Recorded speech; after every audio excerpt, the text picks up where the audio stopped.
Ladies and gentlemen, welcome into the inaugural episode of Loeb's Lookahead presented by Pickett. My name is Max Loeb, aka Loeb's Leads, and this is my new daily show, Monday through Friday, 6 p.m. Eastern, breaking down sports betting, all things in the NFL world, other sports, NBA, NHL. You can see the ticker on the left. We got a lot to talk about today. The principle of this show, the look ahead portion of this, we'll finish every episode with this, is to look ahead to the sports betting world on the next day, breaking everything down early for you to give you the best information possible, best trends possible, and overall logistical information you may need for your sports bets, where to get them, everything like that. But the front half of the show is going to be talking about everything that happened on the day. The day today is Monday, February 17th. We're going to talk about Monday night bets, everything we have rolling for tonight, the Four Nations finals, which are officially set now. A little recap from All-Star Weekend, as well as breaking news that Higgins is expected to be franchise tagged. We'll talk about what that means, where he could get traded, if he can even get traded. We will break all of that down. But before we do, as always, if you guys are not following me on Pickett for the sports betting aspect of this, make sure you do. There's a link below. As you can see, we have some Monday night bets we're going to talk about. By the time you're watching this, one of those bets has already hit. And everybody who was following me on Pickett already got on it. A little plus 230 anytime goal score. If you followed me on Pickett, you know exactly what I'm talking about. But if you're not on it already, click the link in the description. Make sure you guys follow me there. You can join with code LEADS, LEADS, get a little bonus cash when you join. Without further ado, though, let's talk Monday night bets. Now, the goal scorer, Sidney Crosby. Truthfully, we got a little bit lucky with it, but a plus 230 bet, never going to complain about it. We only have one other bet rolling tonight. It's a very bare night in terms of the college basketball world. The NBA isn't even going. The U.S.-Sweden game tonight doesn't even matter. We have one bet tonight, and I'm going to pull it up for you right now. It is in the Duke. It is in the Duke Blue Devils versus Virginia Cavaliers basketball game tonight. In 8 of the last 10 games, this has happened. In 14 of the last 20, this has happened. And in 17 of 25 overall, this has happened for Duke. Over 73.5 team total. Now, you can go look at this game. You can look at the spread and get it on if you want. Duke is 13.5-point favorites. That's a lot. And I was looking at Virginia's schedule. Almost every time they've played a top 25 team, it's been a loss over 14 points. However, that's a lot of points for an interconference game. They have not had the interconference top 25 matchup like Duke just yet this season. So that's something I'm staying away from for now at least. But if I am making any other live bets, live picks on that game, that will always be on my socials, on Instagram, on X, and on TikTok. If you're not following there, especially Instagram and X, any live picks, any pick changes I have will always be on there, as well as Pickett. You can see how much I'm putting on, how much I'm delegating across my different bets as well. But those are the only 2 bets we got tonight. These segments, this segment specifically, will be longer in the future. But truthfully, there's only one other college basketball game on tonight that I am not getting on. It's at 10 p.m. Eastern. I'm staying away from it. We already had the Crosby goal today. Now we're on Duke team total over 73.5. Again, 8 of the last 10. 17 of 25 overall. They have hit this. They're getting a Virginia team that's a little bit more banged up. Duke is as healthy as they've been, knock on wood. I am rocking with Duke tonight. I think they blow them out, but I do trust them to score at least 74 points against the Virginia Cavaliers. Let's talk Four Nations finals. Guys, if you're here from the football season or you've been looking at my basketball bets and that's why you're on YouTube, I am telling you guys, Four Nations is one of the most electric sporting events I've ever seen in my life. If you don't know what's happening right now, 4 nations, the U.S., Canada, Sweden, and Finland, are all bringing their best hockey players and concentrating them onto one team for your country. It's a 4-team tournament. Each team has played each other once, and it has been nothing short of electric, guys. Electric. I'm sure a lot of you saw the Saturday night game between the U.S. and Canada, where there were 3 fights in the first 9 seconds of the game. 3 fights in the first 9 seconds of the game. It's unbelievable. Tempers are flaring. The atmosphere is unbelievable. The first game between U.S. and Canada was played in Canada. The national anthem was booed. If you did not see that already, U.S. beat them 3-1 that game. And now, earlier today, we had the Monday Night Bets tab. Canada beat Finland 5-3. Canada beat Finland 5-3. And They now move on to play the U.S. in the championship Thursday night in Boston. It's going to be an unbelievably electric atmosphere, guys, an unbelievably electric atmosphere. Now, my guess in terms of the betting world, it was a pick'em when they played earlier on. I believe it was Saturday night again. Pick'em. It's going to be pretty close to a pick'em this time around. Maybe the U.S. is favored a little bit because it's home soil. They played better. They're also going to be walking in with more rest because the U.S. game the night against Sweden doesn't matter. It doesn't matter at all. So they're walking in, a little more rest. I'm going to trust them. Again, all this stuff will be on socials, what I'm officially writing, but I'm not going to pick against the U.S. in this game. But I will tell you guys, if you're not watching the Four Nations, I don't know what you're doing. This is a rebirth of hockey in this country. This is the most electric sporting atmosphere, post-Super Bowl sporting atmosphere I've seen in a long time. Once it gets to March Madness, I think that's going to fade a little bit. But this is the most electric post-Super Bowl sporting atmosphere I've seen in a long time. Way more electric than All-Star Weekend. Let's talk All-Star Weekend. Look, I love the skills competition. I love the three-point contest. I love the dunk contest. Now, we went up a little bit over the weekend. We had the skills contest predicted correctly, which was nice. We did not win the three-point contest, but we had the dunk contest predicted correctly as well. In terms of our overall prediction for an All-Star Sunday night, we had Team Shaq, the OGs. It was even money. How could you not take a team like that? I don't know what you're doing if you didn't. But the overall format, and I'm very curious to know your guys' thoughts on this. It was the most competitive the All-Star game's been in a while, I think. However, it still wasn't that competitive. Like, you had guys like Victor Wembanyama, Jaren Jackson Jr. looked like he was trying pretty hard. I mean, it's tough to tell if Steph is really trying, but Steph was lighting it up. That's it, though. There weren't a lot of guys who were, busting their ass. Even the younger guys, like, if you didn't know how this worked, there were 4 teams. You had 3 All-Star teams or 2 All-Star teams from each conference divided up into 3 teams, and there was a 4th team of Rising Stars. They already won their Rising Stars tournament 2 days prior. They put them in against Shaq's team, which was legitimately a super team. They put them in against them, and they weren't even busting their ass that much. Like, they were trying, sure, and they forced those older guys to try because it was pretty close until the end of the game, but they weren't trying that hard. You had the older guys who were, yes, again, trying when the point total got to 30, you were trying to hit a total score of 40. So when it got around 30, yes, you locked in a little bit. But nobody was really trying for probably 2/3 of the game. There were timeouts within the first 12 points, first 28 points, and then at the end of the game. And then this thing was 3 hours long. I did the math. It was like 40-something minutes of actual basketball. There were commercials. There were halftime shows. There was a tribute to the TNT crew, which I think was awesome. I loved it. But it was at a weird time. It was after that championship game, which, again, is played to 40. It was after, I believe it was the OGs. So Shaq's team reached 11 points. 11 points. That was like their first, the period intermission. We're talking about hockey. That's like their first period intermission. And that lasted almost 40 minutes. Like, they didn't play basketball, or sorry, not 40, 20 minutes. They didn't play basketball for 25 minutes. They had a 25-minute timeout, which is utterly insane. And I like what Adam Silver's doing with this. I think it's making it more competitive. It's as good as it can be, I think. But I hate to side with Draymond Green here. He made a great point. These guys are busting their ass to get to the All-Star game, the actual All-Stars, and then you get your chance to play on Sunday. But the Rising Stars, who have been in the league for a year, 2 years, not even at that point, if it's their first year, they've been in the league for 3 months, are getting a chance to play on All-Star Sunday because they were the best of the young teams. It doesn't seem right. And Draymond was very outspoken in saying, it has to do with ratings, which it does. And Adam Silver is always going to try to bring up the ratings as the NBA commissioner. That's his job. And I can venture to guess that it's working. I don't know the statistics, but I can venture to guess that it's working. How is there a middle ground? Is there some type of tournament that'll make people try? Because the monetary aspect, and you winners were getting hundreds of thousands of dollars in individual bonuses if they won the All-Star game. The monetary aspect doesn't seem to matter as much.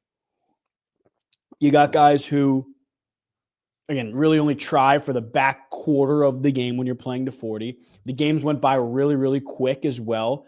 Is there some type of middle ground? Right now, I think this is as good as it can get. And I think bringing those younger guys in, That was the team that tried holistically the hardest throughout the game. But watching more guys like Victor Wembanyama, Wemby was genuinely trying the entire time, chasing down blocks, getting upset after the other team scored. Like, he was genuinely trying the entire time. Jaren Jackson Jr., I thought, was trying pretty hard as well. I just don't see any way they can change what they're doing right now to make it any better anytime soon. And that's just a very nearsighted thing. It happened yesterday. I just don't see any way that they can really break it down, really change up the format dramatically from what it is right now to make it way better down the line. I don't think that's going to happen. That's just me, my opinion. But the All-Star Weekend, I thought, was fun. Again, I love the dunk contest. I love Mac McClung. I love seeing that. He's probably done, though. He three-peated. He's probably going to be out. Now you have guys like Stephon Castle, maybe younger guys coming in, who can provide some more entertainment. But Mac McClung has brought the ratings up the past 3 years. How can you bring them back up next year if he doesn't play? Because, again, there's a real chance he doesn't do that.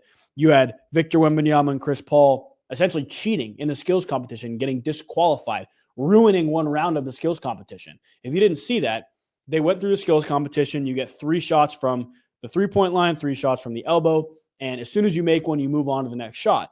If you miss all 3 of them, you still move on. So these guys walked up to the racks and were just throwing the balls off the racks. How are you supposed to, if you are a fan, if you are an opposing player like Donovan Mitchell and Evan Mobley were their first-round matchup, how are you going to watch that and say, oh, yeah, that was a good idea. That was great for the game? No, dude. How is that of any help to anybody here?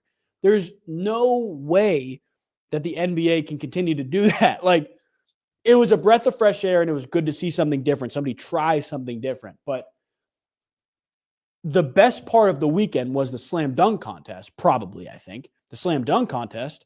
And it's not going to be anywhere near that next year if Mac McClung doesn't participate, which I don't think he's going to. He said he's probably not going to. So the NBA is in a bad spot with this stuff. And what makes it even worse is that it's competing up against, right over there, the Four Nations, which have completely taken over the internet, the TV. It has completely taken over the sports world right now. If they do Four Nations again next year at this time, the NBA is going to have some serious ground they need to make up. Serious ground they need to make up. I don't know if they can do it. Let me know your thoughts on the All-Star game in the comments, but let's get to the 2 most important points of the show. T. Higgins franchise tag. Oh boy, here we go. Look, if you don't know how this works, the franchise tag, you get paid an average of the top 5 position players at your position. So T. Higgins is going to wind up making, I believe, $26 million next year for 1 year. Now, this is a report. Obviously, you can't get tagged officially, depending on when you're watching this, but 4 p.m. Eastern, I believe on Tuesday, February 18th, you can't officially get tagged, but the reports are out there going to tag him. You may be thinking, oh, I've heard this before. Why have I heard? He got tagged last year, too. You can get tagged two years in a row. The Giants almost did it with Saquon. But part of me wonders if the Bengals are looking at the Giants situation where they're like, oh, we didn't tag him, and we let him go, and he did that, blah, blah, blah. Part of me wonders if they're looking at that situation. They're like, we can't afford to do that. Part of me also thinks this situation is different for a couple reasons. Number one, I think Joe Burrow set a pretty special precedent when he went on First Take and said, I'd take some money out of my contract. I would be willing to, like, open to reconstruction, or you can reconstruct contracts, including my own. Like, he may have to go the Tom Brady route, where Brady for a decade was consistently reconstructing his contract, taking a little bit less money to keep guys around, to pay the defense, all that good stuff. Where Joe Burrow now has his 2 best receivers both up for contracts at similar times. I don't know why the Bengals keep putting this off. Like, at some point, you got to get ahead of this stuff. That's what the great GMs do. That's what Howie Roseman does, right? You got to get ahead of this stuff so you can manage the cap in the best way possible. But now T. Higgins is, for the second year in a row, back-to-back years, going to be playing probably on either a franchise tag or a deal that was made because of the franchise tag. Now, the other aspect of this is last year when he got franchise tagged, it was a little bit later. There were no real talks of a long-term deal, at least last year. This year, it's got to be even more important. Long-term deal is going to be so important to T. Higgins right now. And truthfully, I don't think he plays this year on the tag. I think he either gets a long-term deal with Cincinnati or he requests a trade. Now, if he's going to get traded, I think New England is probably, the best option or the most real option for him. But I think there are a couple other teams that could afford to not only trade for him, but pay him, right? I think part of the reason, like you look at teams and you're like, okay, this team can afford to make a trade or is in a position where they're in a win now mode. But there are only a couple teams that can actually pay him after they trade for him. Because again, he's not looking for a 1-year deal. He's looking for a long-term deal. I'm going to show you guys a couple teams who can do that right now. So obviously we talked about New England, right? You look at their cap space. They have a ton of cap space, $121 million. It's ridiculous. And if they don't do anything with it, I don't know. I'd be shocked. But there are other teams like Washington. There are other teams like the Chargers. Looking down the list, it wouldn't shock me if Pittsburgh made a move for him, but you don't trade within a division. Even the Bengals wouldn't do that. And you already have a very similar receiver in George Pickens, so you probably don't do that. If the Giants truly want to get somebody with Malik Neighbors, there you go. They could probably pay T. Higgins. But again, you look at the Bengals, like 12th in cap space. Believe it or not, I know the ownership has been rumored to not pay people or not a fan of paying people, and it's been a real thing. But last year, their payroll was third in the NFL, has to do with the Joe Burrow contract, but they paid a lot last year. I think they're in a spot now where they understand the importance of keeping these guys around. I think they would be more inclined to pay T. Higgins. And today, February 17th, my official prediction right now, at least, is that they do sign him to a long-term deal. But he's not going to play another year on the franchise tag. That's not happening. He's getting a long-term deal and he's playing this year. He changed agents back in December. Hopefully a new approach to this deal, a new urgency with this deal is present for him for his sake because he deserves to get paid. We saw it in the Broncos game at the very end of the season.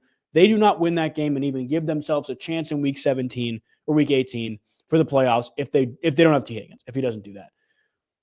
He's going to get a long-term deal. I think it's going to be in Cincy. But if they will not sign him to a long-term deal or they can't get it done or are stubborn on meeting T. Higgins' number, he's going to request a trade. And if he requests a trade, I think he's going to go to New England. I think that is a very real thing. I think he goes to New England and benefits from a system right there that would drastically help him as a guy who wants to be a true number one but hasn't really had the chance because he's been stuck in Jamar Chase's shadow. He wants to prove he's worth the money. I think New England would be the best place for that. Let's finish this show with our Tuesday night bet look ahead. Now, guys, depending on when you're seeing this, it is extremely important you are locked in on the socials so you can get on these as soon as they're posted because if you're seeing this, let's say Tuesday afternoon, the Tuesday bets have already been placed and chances are the lines are moving. They will always be placed and posted in 3 places. Number 1 is Pickett. If you're not on Pickett, you got to make sure you're on it. There's a link in the description for it. You can follow me there. Join with code LEADS. You get a little bit of bonus cash when you join as well. But that is the best place to track your sports bets if you're not doing that already. But 2 other places you absolutely need to make sure you are locked in on. And there are links for it in the description as well.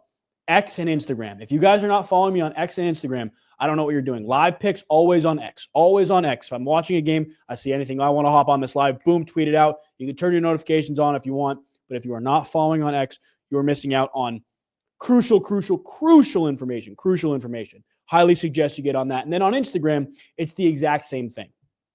Live picks will not be on there, but any other trends I'm seeing, any other picks I have. If you like Instagram more than X, highly suggest you get on there. We'll also have some more fun picks on Chalked. It's a little sports betting community that I've created for all of us, so make sure you're following in. All the links for that are in the description. But let's talk Tuesday night bet look ahead because Tuesday night college basketball this Tuesday is going to be absolutely electric. There's a dozen teams in the top 25 that are playing. But the game I'm getting on is outside of the top 25. It's outside of the top 25. Let me show you what I mean. I went and looked at UConn's schedule. UConn gets Villanova tomorrow night at 6:30. Again, we can go look at the picket line for UConn right now. It's going to be a tough game for these guys, right? Villanova's a solid team. Connecticut is coming off of a tougher loss, But the bottom line is this. They're 7.5-point favorites right now, minus 315 on the money line. They have been really, really good after losses. Outside of that little skid they had back in November, where are we at here? Back in November where they got blown out by Dayton. That's the only back-to-back loss they have, right? They lose big to Dayton. They win big next week. You go down the list, right? You lose to Villanova by 2, January 8th. You go win by 8 against Georgetown. You lose to Creighton. You go back and you win against Butler. You lose to Xavier. You win by double digits against DePaul. You lose to St. John's. You beat Creighton, a very, very good team. You lost a tough game to Seton Hall on Saturday. If you guys didn't watch that game, absolutely nuts. UConn completely threw that game away, completely choked. I am going to get on UConn. I'm going to get on UConn, whether it's an alternate spread or the true 5.5 number where it's at right now. That is my pick of the night for Tuesday. I'm getting on UConn. They've been very, very good off of losses. Now, when you go look at the rest of the college basketball slate, it's going to be a very, very fun night, You got Purdue at Michigan State, 7 p.m. Eastern. That is probably going to be the game of the night. Oklahoma at Florida, Texas A&M and Mississippi State, Colorado at Iowa State, Texas Tech, TCU, Illinois, Wisconsin, Seton Hall, Marquette, Houston, Arizona State, and then Kansas, BYU. Anytime I see a slate like that, I look at it one of two ways, and I'm going to pull up the numbers for you right now on my phone. Number one, if I like a pick or I like a game, a spread, I'm going to put probably 2/3 of the units I want to place for that night on that game and then put together a little teaser or a little parlay for the other games. But I'm looking at the games tomorrow night, and I'm looking at some of these spreads. Pulling up right now. Excuse me, guys. Purdue is 3.5-point dogs against Michigan State. Michigan State's favorite. But there are top 25 teams that are playing inferior opponents that you could put together and get a plus money play on a 2 or 3 leg parlay. Texas Tech minus 350 on the road against TCU. You could do that. You could pick a Florida alternate spread. You could look at a team like Houston on the road against Arizona State. You could look at Kansas, actually underdogs against BYU.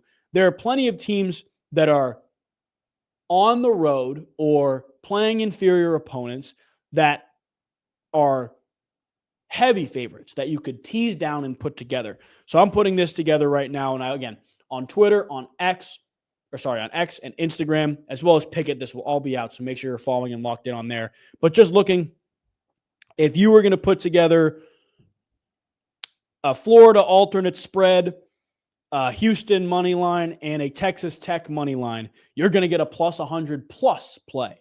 If you're going to pick Florida State or Florida minus 14.5 and put it with those two money lines, you're going to get a plus 181 play. So Florida, one of the best teams in the country against not a bad Oklahoma team, a team that Florida is better than, way better than, plus 2 much better teams on the road. You're going to get a plus 100, plus 120 play. I'm going to play around with the numbers. And again, that'll be all on the Pickett app. It'll be all on X and on Instagram. So make sure you're locked in on there. But I'm riding UConn. Likely their full spread. That'll be out again on the socials, probably no later than tonight when you're seeing this, as well as putting together a little teaser for tomorrow. Once the alternate lines are out, we're going to look at them.